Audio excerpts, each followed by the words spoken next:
اكو طالب سأل استاذ اللغة العربية، مدرس في اللغة العربية، قال له استاذ شنو سبب هذا البلاء اللي احنا بيه؟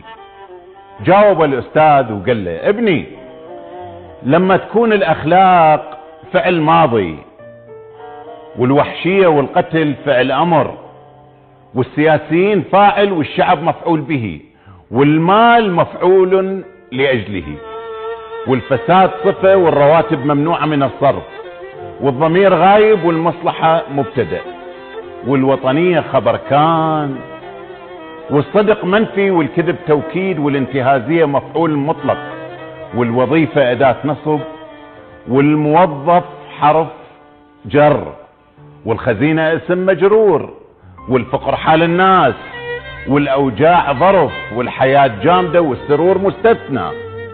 فلا تتعجب يا ابني، يصير مستقبلنا مبني للمجهول، واحنا لا محل لنا من الاعراب.